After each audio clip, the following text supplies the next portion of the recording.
On September 22, 2009, a woman named Latruna Billups met a man at a bar and, after hitting it off, he promptly invited her back to his apartment for a few more drinks. While everything appeared to be going well at first, once they arrived there, things started to turn sour pretty quickly when, upon growing angry, the man started to hit, choke, and even rape Latruna until she passed out. When she came to, she was able to convince her assailant to free her under the promise that she wouldn't tell anyone what took place that evening. Of course, as soon as she got out, she immediately went to the police and reported the situation. Authorities immediately went to the man's home to arrest him, but when they arrived, they wouldn't find him.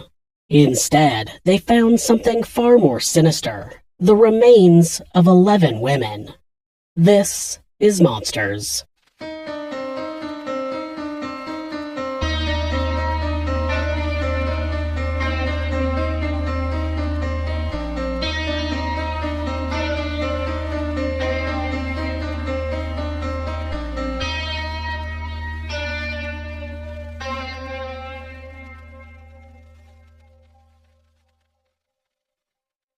Anthony Edward Sowell was born on August 19, 1959. He was far from the only child in the household, with him having 7 siblings to compete with. During his early days growing up in East Cleveland, Ohio, the youngster would constantly find himself fighting for the attention of his mother, Claudia Garrison, who went by Gertrude. Still, if he thought 6 siblings was hard to contend with, he hadn't seen anything yet, because just a few years after this, his older sister died of a chronic illness, and her 7 children would also move into the household, making Anthony's opportunities for gaining the affection of his mother that much more difficult. Gertrude was now tasked with being a single parent to 13 kids, the majority of which weren't even hers. And while it's unclear if it was the stress of this which caused her to carry out the acts she did, or if it was something which was always inside her, what happened next would undoubtedly have a huge effect on Anthony. From his perspective, of course, all he wanted was to earn her love. In his child's mind, in fact, there was simply nothing more important than that. Unfortunately for his nieces and nephews, however, what would earn his mother's love was violence. It appeared that, underneath the veneer of being a loving and hard-working single parent, Gertrude had a deep sadistic side to her, and this would present itself in the way she treated the new children under her care, with one of them, Leona Davis, going on record years later and saying that she and her siblings were regularly physically abused while living in the household. Initially, this would take the form of them being made to strip naked in front of their aunts and uncles, only then to be whipped with electrical cords until they bled by their grandmother. And again, we can only speculate as to what led Gertrude to carry out such vicious actions on her own grandchildren. Did she have some kind of psychological break on account of being forced to raise 13 children by herself? Perhaps she had some unresolved anger towards them following the death of her daughter, with her in some way blaming them for it. Or was that side of her always there, just looking for an excuse to show itself? Perhaps the reason she took out her frustrations on her grandchildren instead of her own children was that she felt more comfortable doing it to the kids that weren't technically her own. We may never know the truth, but what we do know is the effect it would go on to have on young Anthony. That effect would be a terrible one, as it turned out, because after watching horrible incidents take place repeatedly under his own roof over the years, he started to feel like he needed to take part in them so as to honor his mother. But his way of taking part wasn't by whipping or beating his nieces and nephews. No, it was something far worse than that, as according to what Leona Davis would later tell police, she was regularly raped by her uncle starting when she was only 10 years old. What makes it even worse is that Anthony apparently wasn't the only one of his siblings who was taking part in these actions. In fact, Leona would go on to state that all of his brothers would commit similar acts upon her and her sisters throughout the rest of their childhoods, leaving them emotionally scarred for the rest of their lives. It's unknown if this abuse was known to Gertrude or not. She did seem to have a depraved side of her and appeared to hold some kind of unresolved vendetta against her grandchildren. She may have outright told her sons to indulge themselves in such violent acts of rape. Some psychologists believe that we're all to some extent a blank slate during our formative years, with the experiences we go through at this point shaping the people we will become in large part. Obviously, if you put a child in a happy family, there will be a far greater chance they'll grow up to be a more jovial, well-rounded adult. If you put a child in a difficult living situation where there's both mental and physical abuse taking place, it's far more likely they'll grow up with larger issues to work through. But there are people who have grown up in families who have done nothing but show them love and affection, and they still have gone on to become monsters. So whether or not someone can be born evil is still up in the air. Given what we know about his childhood now, it's hard to imagine this not shaping Anthony in some way, and not, at least in part, giving us a window into why he felt it was okay to commit the crimes he did. After all, he grew up in an environment where such despicable acts as rape and physical assault were considered commonplace and morally okay, so it's no surprise that he would later do this himself with seemingly no degree of guilt or shame. In 1978, when Anthony was 18 years old, he joined the United States Marine Corps. He started his service as a military electrician in the Carolinas throughout 1978 and 1979, all before he was posted overseas at the turn of the decade as part of the 3rd Force Service Support Group. After that, in 1984, he was briefly assigned to the Marine Corps Base Camp Butler in Okinawa Prefecture, Japan. While there, he appeared to all who knew him to be a model citizen throughout this period. In 1985, he finally returned stateside where he received numerous commendations, including a Good Conduct Medal and 2 letters of appreciation. To the casual observer, Anthony was nothing less than an exemplary Marine and a thoroughly decent human being. He was said to have been a quiet figure to those who had dealings with him while he was serving his country, but that wasn't necessarily a bad thing. As far as they were concerned, there was certainly no reason to believe any of the brutal rapes he'd inflicted upon his own blood during his childhood could have taken place, and he certainly wasn't going to volunteer this information to anyone. No, he was quite happy to live under the radar, in fact, keeping to himself for the most part and hiding his darker instincts in plain sight. Still though, even if he was keeping it under the radar for the time being, he always had an itch within him that just needed to be scratched. An itch he'd first developed way back when he was living with his mother, and that was the way he would continue to deal with his sexual desires. The idea of rape became a compulsion for Anthony over the years, with him coming to love the idea of it not only allowing him to take out his anger on others, but also give him a sense of power over them that he couldn't find any other way.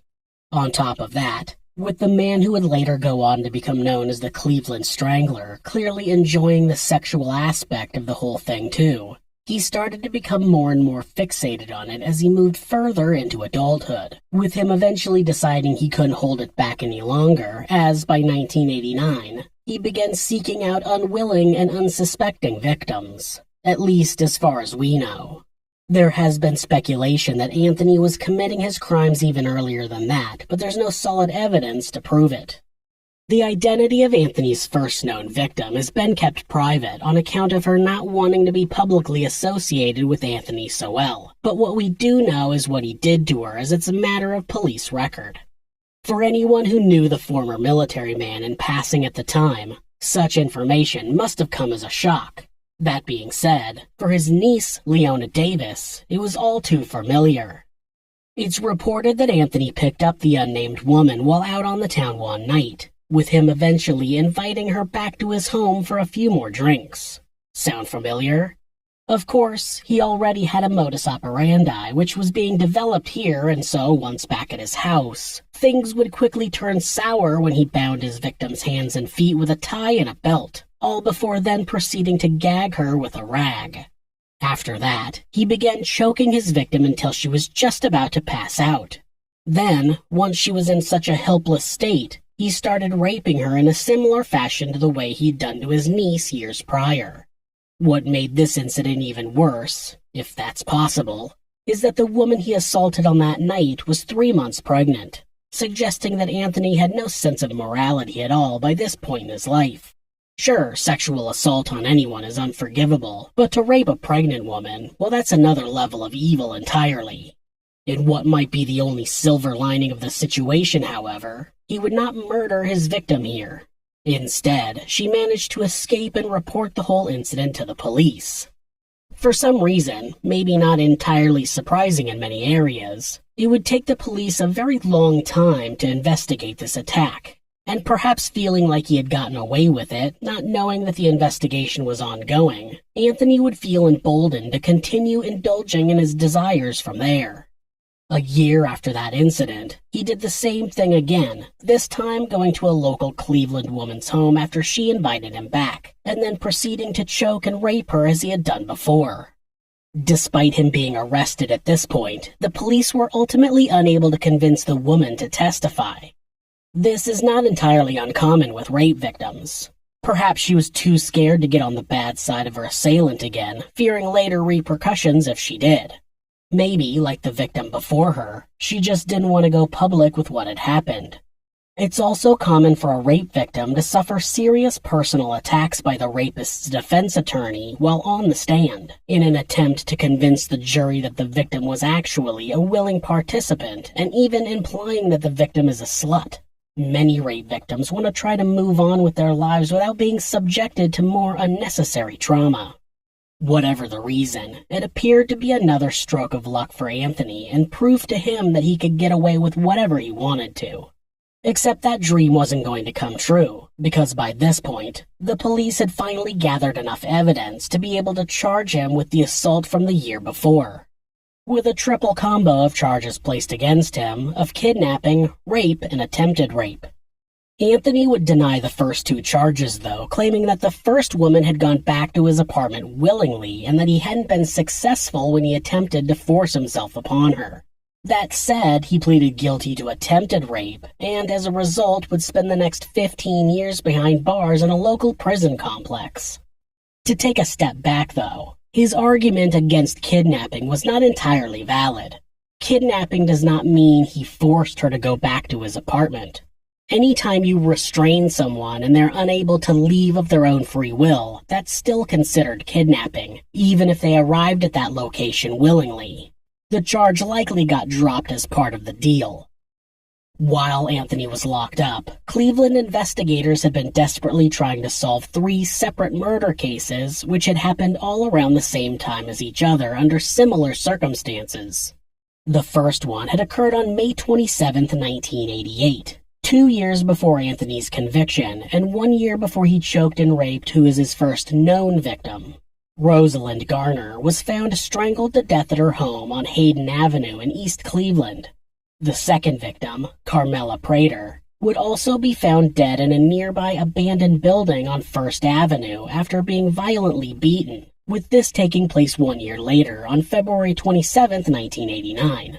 What makes this second murder even more interesting in retrospect is that Carmela lived on Page Avenue at the time of her death, the same street Anthony Sowell had lived on in 1989. The murder of Mary Thomas took place in the same abandoned building less than a month later on March 28th. It's easy to see why Anthony could have been a suspect for each of these murders. At the time, despite the strangulation and beating method fitting his MO, police didn't feel he was worth investigating. After all, he hadn't killed anyone before as far as they were aware, and when it came to his sexual assault charges, they wouldn't formally be filed for another few months. Once it became clear what he was capable of, however, it probably would have been a good idea to at least question him while he was locked up. It wasn't like the police had many other leads to go on, and by the time he was released, the 3 cases were still unsolved. Of course, by the time 2005 rolled around, though, and Anthony was a free man again, the police had plenty of other things to worry about, and so after so many years of the trail going cold, it felt like there would never be a killer brought to justice for any of the 3 deceased women. Instead, it looked very much like they would forever go unsolved. And while the families of these victims continued to grieve over their loved ones, elsewhere, Anthony would begin working to rebuild his life. While Anthony was in prison, it was a case of the mask being off for the Cleveland native. Everyone was fully aware about who he was and what he was capable of, and he became somewhat of a pariah amongst his peers. This feeling of wanting to have nothing to do with him would extend to the parole board too, since, despite repeated attempts to be granted parole across his 15-year period, the board would feel he was still far too much of a danger to be allowed back out on the street. Of course, once his sentence ended in 2005, they had no choice but to release him, though at this point he would be forced to register as a sex offender with the Cuyahoga County Sheriff's Office and check in with them annually. Also, ironically after his release, he was made to attend an evaluation so the county could determine if Anthony was a sexual predator, and the results claimed that his chances of sexually assaulting another woman were low. Not even close. Now struggling to find employment as a result of his crimes, Anthony would be forced to move back in with his parents at their family home at 12205 Imperial Avenue. From there, he'd soon pick right back up from where he left off. The first step was for him to gain employment again, and that would come when he got a local job at a factory. He would continue to work at that factory until 2007. He also re-entered the dating world when he joined up with a number of different online dating services, with his profile on these expressing that he was a master looking for a submissive person to train.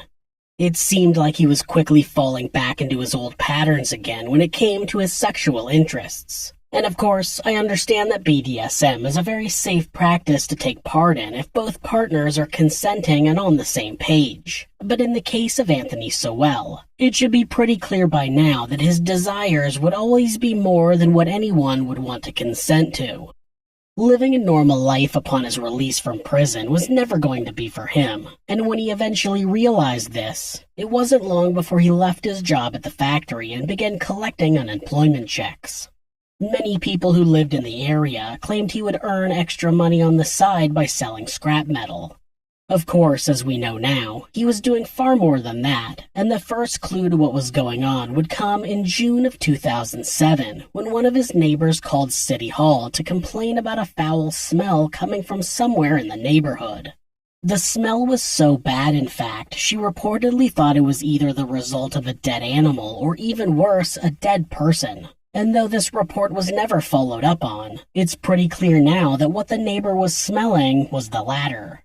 While she may have been concerned about what was going on in her neighborhood, one woman who had no such concerns was Lori Frazier, the niece of then Cleveland Mayor Frank G. Jackson. The reason we can be sure she didn't have any of these worries was because, around this time, she had begun a relationship with Anthony after the two had met online. While she may have been smitten by her new suitor at first, evidently being unaware of his past history of crimes, something would start to sit wrong in her mind as the weeks went on and, just like the neighbor living on the same street, she began noticing a strange odor in his house. Evidently, she confronted her lover about this, and when she did, Anthony explained the smell away as being something that was coming from his stepmother who he was still living with, and that it was merely a side effect of her age and various health problems. So he passed the horrendous odor of decomposition off on his elderly stepmother. That's just awful. Seemingly willing to believe this at the time rather than confront the true horror of what was going on, Lori would take him at his word. Luckily for her, though, this would also mark the end of her role in the story, as not long after, she and Anthony would end their relationship. And while the reasons behind this breakup aren't fully clear, we can say that it doesn't appear that it happened as the result of her suspecting anything about what he was really capable of. In fact, after moving out, she would come to the conclusion that the strange smell was never actually coming from Anthony's house at all, but instead from Ray's sausage shop, which was just next door. While this would seem like a foolish belief in hindsight, it did get Anthony off of the hook for a little while longer, something he needed because, as we'll soon discover, his days of assault were far from over. That said, little did he know at the time that his days of getting away with murder were getting shorter, and this process would begin in early 2008 with the passing of the Adam Walsh Act. The Adam Walsh Act was a piece of legislation which was signed into law by then U.S. President George W. Bush, and the purpose behind this legislation was to organize registered sex offenders into 3 tiers, with their category being determined by how serious their crimes were. Tier 1 offenders, for example, would only be asked to update their whereabouts with the authorities once every 15 years. Tier 2 and Tier 3 having to do the same far more frequently. When it came to Anthony then, someone who fell into the latter category, he'd have to get in touch every 90 days. This meant that the Cuyahoga County Sheriff's Office would now be keeping a much closer eye on him than they had been before, and if he was doing anything untoward, it would be a lot easier for him to get caught. With that in mind, you'd think he would have either backed off completely or taken far greater care with what he was doing. That would be the natural response of most people if they knew they were doing something illegal and immoral and were now at higher risk of being found out. When it comes to the mind of a serial killer, though, it's a whole different psychology, one which may be hard for normal members of society to understand. So instead of realizing that he might need to lay low for a while, Anthony would simply continue on with his actions as normal. On November 10th, 2008, Barbara Carmichael would say goodbye to her daughter Tanya before she went out into town for the evening. As it turned out, this would be the last time she ever saw her alive. Of course, at the time she had no idea this would be the case, but when Tanya didn't come home again the following morning, and was still missing 2 days later, Barbara started to panic. Her daughter had been dealing with a drug problem for some time prior to this, and she was well known to disappear for 3 to 5 days whenever she went on a binge. Still, though, something felt different about the situation here as far as Barbara was concerned.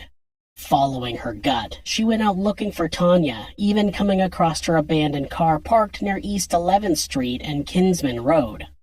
Even at this point, though, she felt hesitant to contact the authorities. If Tanya was off taking part in a drug bender, she didn't want the cops to end up arresting her because of it. That being said, at a certain point it became clear something was going to have to be done, and so, on December 2nd, Barbara finally bit the bullet and filed a police report, telling officers at this point that she hadn't seen her daughter in 3 weeks and she was concerned about her safety.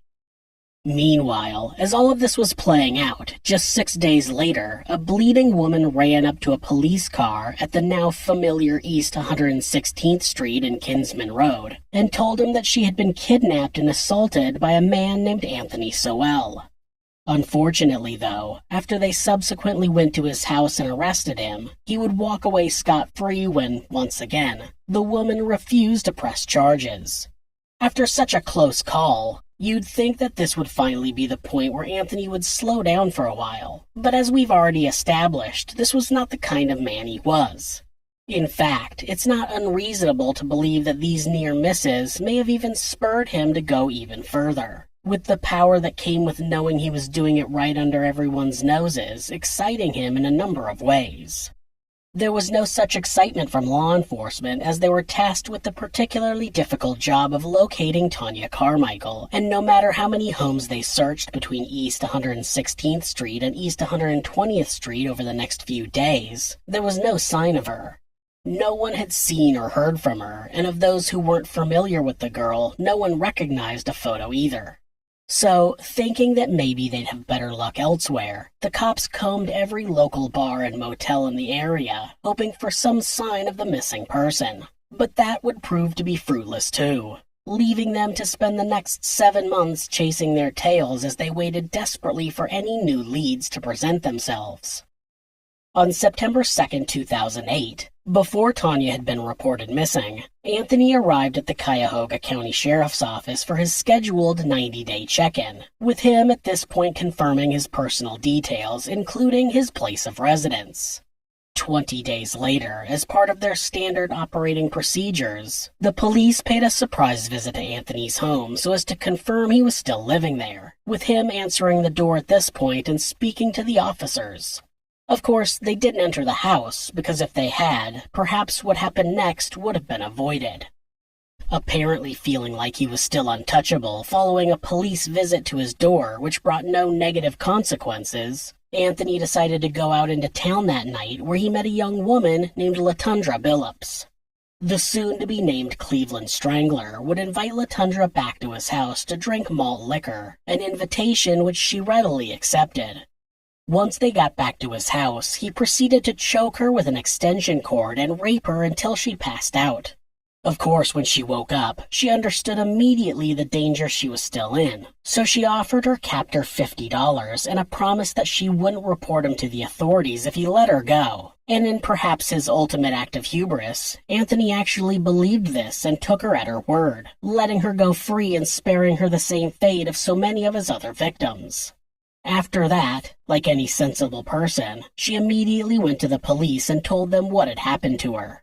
This time, unlike prior victims, Latundra would be only too happy to go on record. The case was assigned to the Sex Crimes Unit as, now with a witness ready to testify in court, things could finally be taken to the next stage. Wildly enough, though, this would not mark the end of Anthony's crimes, since while the cops were busy getting all the correct information down and all the right paperwork in line, he courted attention from the law with an entirely separate incident. On October 20th, an ambulance was sent to his house after a neighbor had called 911 after witnessing a naked woman either falling or being thrown out of his second-story window. Of course, being adept at talking himself out of trouble at this point, Anthony would claim that he had nothing to do with it and the woman had been taking drugs all evening and then fell out the window accidentally. While this did seem highly suspicious to the rescue workers on the scene, when the woman was taken to the hospital and questioned, she also refused to divulge any information about what had taken place inside the house.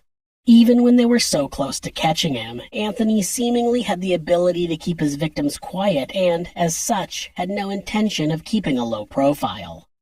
He must have had his suspicions that the authorities were finally onto him, though, because by the time they finally got everything they needed in place and got to his door to arrest him on October 29th, he had already fled. With enough reasonable cause for suspicion at this point, authorities were able to obtain a warrant to enter his home, at which point they would finally discover what the cause of that foul odor had been. 2 decomposing bodies were discovered that day, with 3 more being discovered as the search continued into the following afternoon. With this shocking realization, the focus now became centered on catching Anthony before he could do any more damage than he already had. Over the next 24 hours, a citywide manhunt was put in place, with it eventually ending on Halloween when the killer was arrested while walking down Mount Auburn Street, only 1 mile away from his home. Even after surely realizing he was a wanted man, Anthony still had enough hubris to remain within the same area.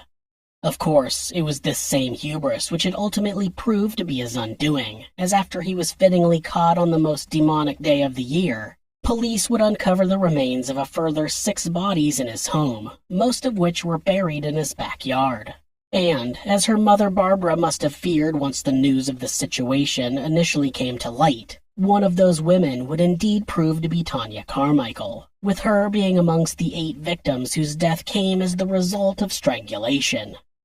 While Barbara Carmichael could now at least get some closure, it had happened in the most tragic way imaginable, and the same could be said for the families of the other 10 women who were all killed by the Cleveland Strangler over the course of several years. But who were the other women? In circumstances such as these, it's often only the killer's name which is remembered, with this leaving the deceased to become lost to history as a mere footnote.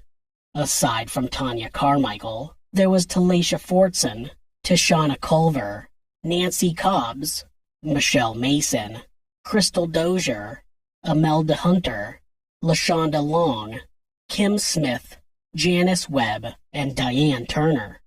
On top of that, as a result of the similarity in the causes of death, the Cuyahoga County Sheriff's Office announced at this point they would also be reopening the cases surrounding the deaths of Rosalind Garner, Carmela Prater, and Mary Thomas. And while to date there has been no concrete evidence linking Anthony Sowell to these three women's untimely deaths, many still believe him to be the culprit and that it's only a matter of time until it's proven. Even if Anthony hadn't killed any of the victims of the unsolved cases, he was responsible for the deaths of almost a dozen others. The medical examiner determined that most of these victims were killed by strangulation, and with the few who weren't, their bodies would instead be discovered gagged and with ligatures all over them, suggesting there was some kind of ritualistic element to what Anthony was doing. Many serial killers have a ritual element to their attacks. Maybe this was his way of following on from the beating rituals his mother had carried out while he was a youth. Maybe it was just his way of branding his victims and taking some form of sordid ownership over them after their death. As for why he chose these specific women, it's worthy of note that they were all African American, as was Anthony himself, though that ultimately may not mean that much, since the area where he lived and carried out his crimes was predominantly black. Either way, he never went after anyone of any other race, but he was not discriminatory when it came to the body type of these women. They would range in the extremes between slim and morbidly obese, with there never being anything in between. On top of that, when it came to the age of the people he sought out, that would vary greatly too. In the case of his youngest victim, LaShonda Long, she was only 25 years old at the time of her death, somewhere around August of 2008. 3 of the deceased would be in their 30s, with 6 women in their 40s. The final victim, Tanya Carmichael, was the oldest of all, with her being 53 at the time of her death. In the case of Crystal Dozier, who was a mother to 7 children, it would hit particularly hard for her family, as for months prior to her remains being discovered, she would be the subject of a grassroots search by her nearest and dearest after they'd reported her missing to the police and subsequently felt that this wasn't being investigated properly. While the police may deserve some criticism for the way they handled this case, they didn't even have a chance to investigate Talacia Fortson's disappearance because despite being missing for 5 months prior, her mother wouldn't manage to build up the nerve to report her to authorities until she heard the news coverage about the bodies being found in Anthony's home, and she started fearing the worst may have happened.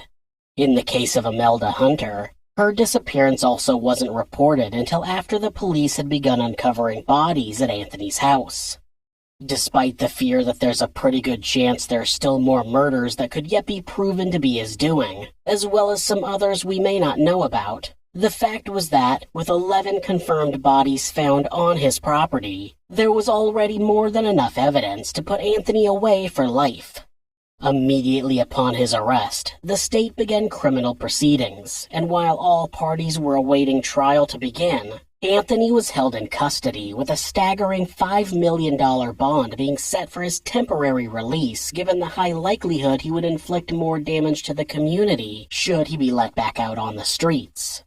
Of course, given the fact that Anthony was 50 years old at this point and had little money to his name, there was no possibility of him meeting his bail, so instead he was forced to sit in jail and await the beginning of his trial, with this eventually coming on June 6, 2011. Why was there such a long wait? Well, it's not uncommon for trials to take years to begin. Both the prosecutors and defense attorneys want ample time to gather as much evidence and build a case, and in this case, there was a lot of video surveillance footage filmed from a neighbor's house which the defense thought might be able to help their case. They would ultimately request an extension, so they had time to comb through all of it. Unfortunately for them, the footage would prove to be of little use once the trial actually came about. With 11 counts of aggravated murder, combined with 74 counts of rape, kidnapping, tampering with evidence, and abuse of a corpse all being levied at him, Anthony knew he had little chance of getting away with it this time. Not that he wouldn't try, though. When asked how he would plead at the start of the proceedings, he told the jury that he was pleading not guilty by reason of insanity. This was probably his best chance of walking away because, with the overwhelming evidence making it clear he did commit the murders, his only hope was to convince his peers that he was not in his right mind at the time he carried them out. And to be perfectly honest, he obviously wasn't working under a mental state that anyone would consider normal. Given the circumstances of his childhood and the way he'd been warped by his mother's actions, there was definitely an argument to claim that he was clinically insane. While this would have no doubt been a hugely unsatisfactory outcome to the families of his victims, as it would have meant him being shipped away to a psychiatric facility rather than prison, they didn't have to worry about this in the end. No, when it comes to getting off on account of insanity, you have to be able to prove there's more than just abnormal mental behavior going on. You have to prove that they didn't understand that what they were doing was wrong at the time of the crime, and it was clear that Anthony absolutely knew that. Given how much planning had gone into the murder of each woman and the subsequent disposal of their bodies, combined with the repeated pattern of activity over a series of years and possibly even decades, there was no doubt in the jury's eyes that Anthony was in his right mind throughout the entire period he was carrying out his murders. On July 22, 2011, about a month and a half after the trial began, Anthony Sowell was found guilty on all but 2 counts, with him being convicted of the murder of each woman that was found buried on his property. When it came to sentencing, given the horrific nature of these crimes and the likelihood of them continuing should Anthony ever be released back into the public, the jury recommended the death penalty, something which, given the conviction had happened in the state of Ohio, would mean lethal injection. It wasn't looking good for the Cleveland Strangler, and when Judge Dick Ambrose upheld the jury's recommendation days later on August 12th, it meant that Anthony would be placed on death row at Chillicothe Correctional Institution for the foreseeable future. As always happens in cases such as these, his lawyers continued to fight for him as they appealed the decision with the Supreme Court of Ohio, but they knew, as Anthony did, that there was little hope anything was going to come of it. The appeal was at least able to delay his execution date as, despite it initially being set for October 29, 2012, it would end up being pushed back pending the results of the appeal. During the course of the appeal, the defense would come up with 21 points of argument, the main 3 being that Anthony did not receive a fair trial on account of all of the media coverage surrounding it, that the courtroom had been closed to the public during pre-trial suppression hearings in direct violation of his Sixth Amendment rights, and that his initial lawyers had not done their job correctly as they should have focused on getting him off of death row. There was nothing there that argued that their client was innocent, but what it did argue was that, through legal loopholes and technicalities, Anthony should have his sentence commuted to life in prison as his trial was ultimately unconstitutional.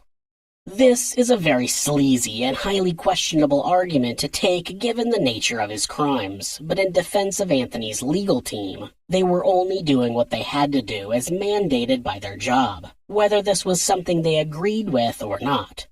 All that matters was that this was the argument they went with, an argument which, as it turned out, the Ohio Supreme Court would not agree with. Instead, they would ultimately come to the decision that, as Anthony's lawyers had been the ones to ask for a closed courtroom, this was not a valid argument for a mistrial. On top of that, they also argued that he had never at any point denied his guilt in the murders of 11 women, so there was no reason to remove the death penalty from his sentence, meaning he would return to death row and await his execution. For the families of his victims, they could finally breathe a sigh of relief knowing that the Cleveland Strangler would not only never be allowed out on the streets again, but that he was going to pay the ultimate price for his crimes. It seems that he was worried about the fate which awaited him, since over the next 5 years he would repeatedly try to appeal the decision with other institutions, such as the state of Ohio's 8th District Appellate Court and the U.S. Supreme Court. In the end, though, given the heinous nature of what he had done, none of these courts would even be willing to hear his case, leaving him to rot away in prison, knowing that his days were numbered. Unfortunately, though, despite all this, in the end he would get to escape without having to take the lethal injection, since in 2001, Anthony Sowell would fall ill from an unspecified terminal illness while he was still awaiting execution. He was moved from prison to Franklin Medical Center in nearby Columbus, where he died on February 8, 2021. Former City Councilman Zach Reed, whose ward included Mount Pleasant, would go as far as to state, quote, "Those families never got justice. The community never got justice. Ray's Sausage never got justice. There's nothing good that came out of that situation." On the flip side, however, one of Anthony's lawyers, John Parker, would eulogize him after his passing, with him going on record as saying, quote, "He was not a monster and he was not evil. He was damaged by childhood abuse and serious mental health problems. May he rest in peace." Sure, there are definitely elements of truth to that latter statement, but regardless of how much abuse he may have suffered as a child and how many mental health problems he was dealing with, he was still a mass murderer, and no amount of blame shifting is ever going to excuse that. Many people grow up in abusive households, and many people suffer from mental illness, but don't go on to rape and murder at least 11 women. On July 16, 2021, ground was broken for the Garden of 11 Angels memorial on the site of the now former Sowell property. Anthony Sowell was an abuser from a young age. Was it something he was born as, or did his mother teach him to be that way? Maybe it was a little of both. People may never know what was inside of Anthony to make him the way he was, but he will always be remembered as a monster. If you're the victim of domestic abuse, please reach out to someone for help. Please talk to your local shelter, or call the National Domestic Abuse Hotline at 1-800-799-SAFE. That's 1-800-799-7233. Or you can go to thehotline.org to chat with someone online. This website is set up so that at any time, hitting the escape key twice will take you to a Google search page. That way, if your abuser is nearby, you won't get caught seeking help. If you're having feelings of harming yourself or someone else, or even just need someone to talk to, please contact your local mental health facility, call 911, or call the National Suicide Prevention Hotline by simply dialing 988 in the United States. They're available 24 hours a day, 7 days a week, and will talk to you about any mental health issue you may be facing.